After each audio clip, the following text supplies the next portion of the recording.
I know it's street.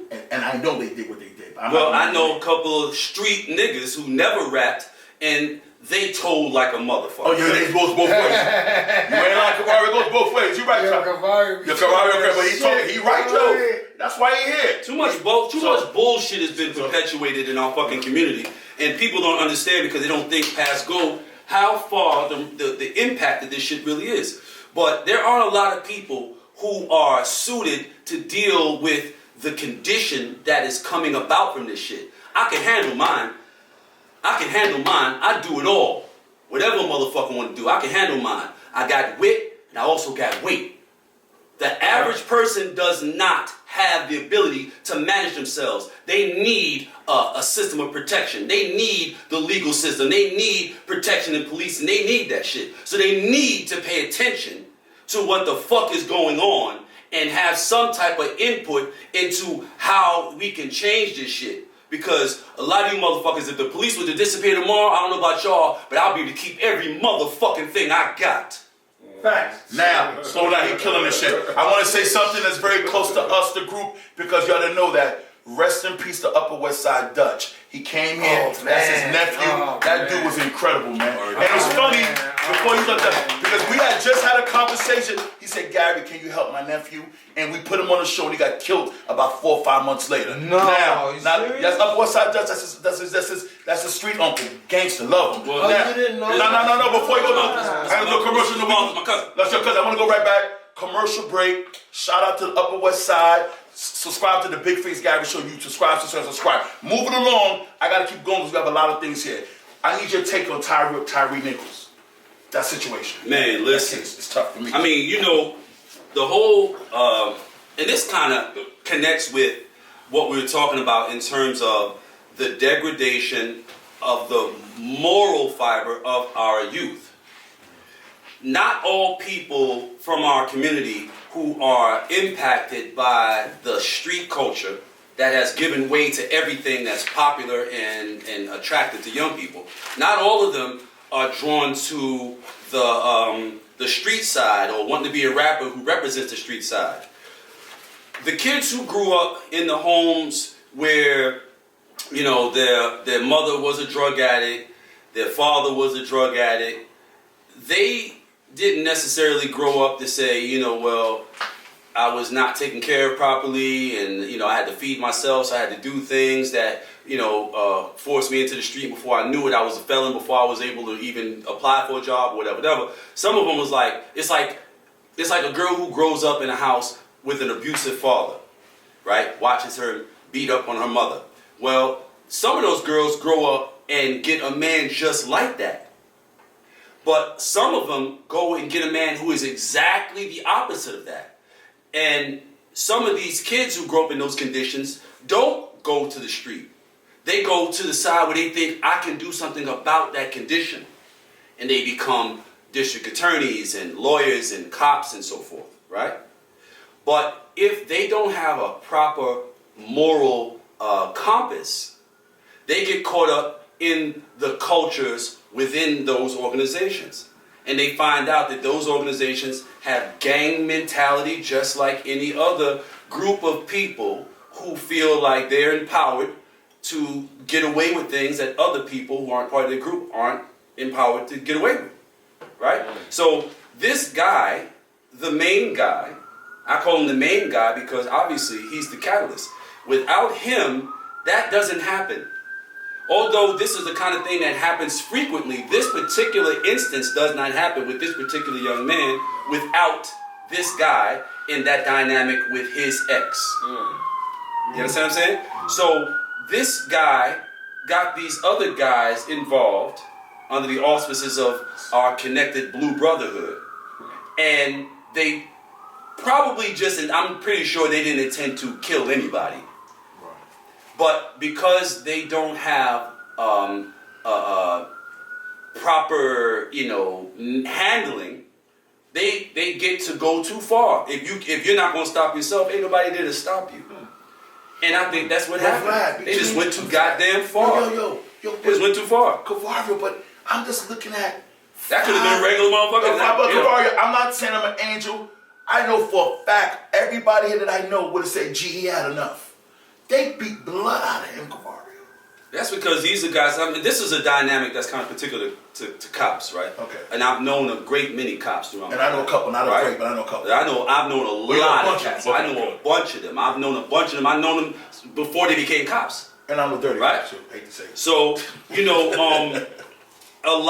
all of the guys I knew that became cops, I mean, every single one of them was not a tough guy in the neighborhood, was not a particularly respected guy in the neighborhood. Bullied. They were picked on, bullied, yes. or at the very least, they were dismissed. They were dismissed. They were somebody who was very peripheral. And they found something they could be a part of where they could have impact in the places where they were discounted before. Because now I'm a cop, and I come through the block now, it's like, yeah, what's up, nigga? Whoop, whoop, what's happening, nigga? Yeah, all right. It's like, oh, shit, I got to pay you some respect now because now you're the police, nigga.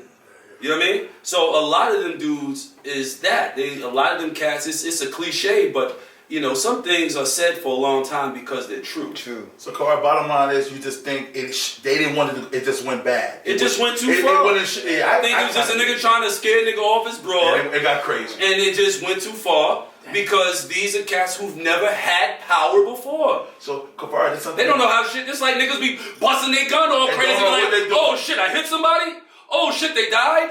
And if they don't get grabbed up, it goes from, oh shit, I didn't mean it, to, yeah, nigga, what's up, nigga? Yeah. They call me murder so-and-so. Yeah. Making up Accidental killer. fabrication. Yeah. So, They become what other people think they are because he shot and they died, so he's a killer. So, CAVARIO, make you laugh. So, I had a vision. So, when George Floyd got killed, those cops got fired eventually.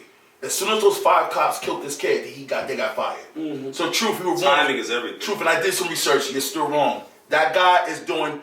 Kirk said it. He is doing whatever you want to call it. That white cop's not fired. He's going to get fired, Truth. He's not fired yet, Truth. Got released. He's not released. He's chilling. So my point is, I'm going to take this, CAVARIO, because he told me you got to wait, Gary. They learned from George Floyd case, fire people immediately. So I'm going to take that. But that white cop should have been fired.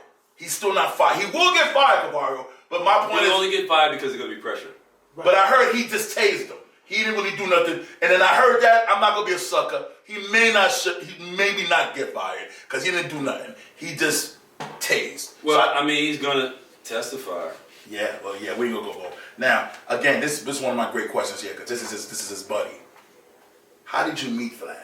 How did I meet Vlad? Yeah, I know you told me. I want to know that. It's big for me. I met Vlad in Mike Kaz's office. Mike Kaz is a guy who's an executive at Def I know Jam, Mike Kaz is real. right? It's my man. But, of course you know him, but he was in the building too.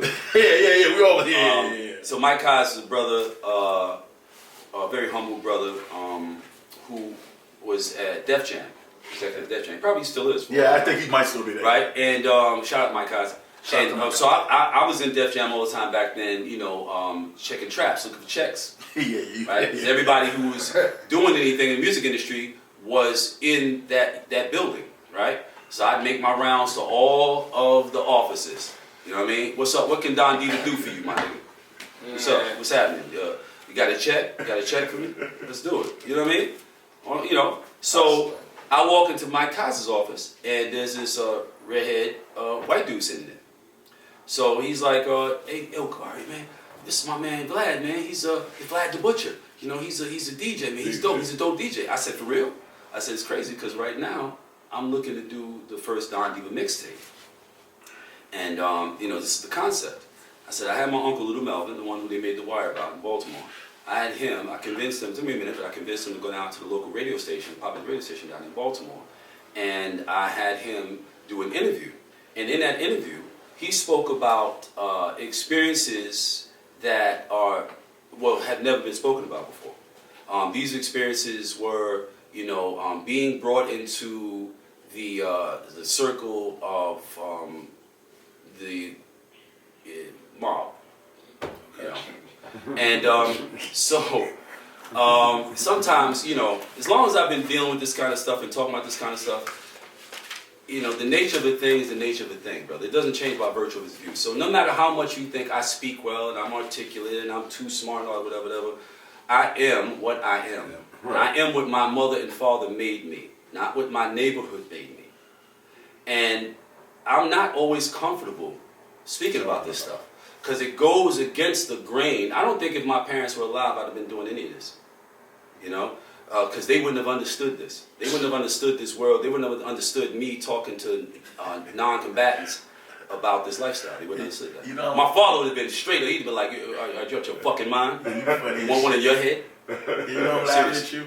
They call me Big Face. My mom's rest in peace. She passed away. She called him my friend. He don't have a big face. Why they calling my son Big Face? She blackened. I'm like, Mom, it's just entertainment. So I know what you mean. Like, Kirk, she was mad as hell. That's my son. You don't have a big face. Yeah, fuck you, Kirk. I know how you feel, man. Your parents, man, you bugging. Yeah, like this. Yeah, I'm telling you, like this is some different shit. They old school. So of course, they're original school. Yeah, they old school. What you doing, man? So you know, he spoke about these things, and I didn't expect this. I didn't go up there and black out. He'd never done like anything like this before, right? So he goes up in this. This is Melvin. He goes up into this radio station, and he starts talking about, as clandestinely as he can, as covert as he can. You know, he's talking about meeting with these people and coming in and giving them I think he took out like $225,000, and they were like he said they laughed and they took the money. Money was in a rollout bag, like a what do you mean? like a money bag. His own money. Yeah, $225,000. And they said no man, they balled the money up. They said no man, this is not that. He said we got several products here. It's heroin. He said you pick whatever you think will work for you, and then you give us 2 corners that intersect anywhere in the city, and you will have a large number of whatever you pick delivered to that corner on a certain date and time, and that's how you become rich and powerful. Where's Vlad from? Baltimore? No, Vlad is from Oakland. He's from Cali. Okay, Cali. Okay, cool. Yeah. So he talks about this. Nobody's ever heard anything like this. No one at that level of the game had ever spoken that freely and that been that specific before, right? In a public space. So I tell Vlad in Mike Kaiser's office, I want to take that interview and I want to turn it into a mixtape, the first Don Diva mixtape, right? And I called it the mixtape Old Gangsters and Young Guns because for a year up to that point I had been working on the Don Diva book, which is you guys have had Old Gangsters and Young Guns book. I eventually put the book out. No. So Vlad says, "Cool, I'll do this." So I send him the audio. He makes he chooses all the songs, makes it. Vlad is a dope DJ. Okay. You know what I didn't know nothing about him. Yeah, dope DJ. Vlad the Butcher, dope DJ. I don't know nothing about that. I know him as what he's doing now. No doubt. So he goes, he makes the mixtape, and and we develop our friendship.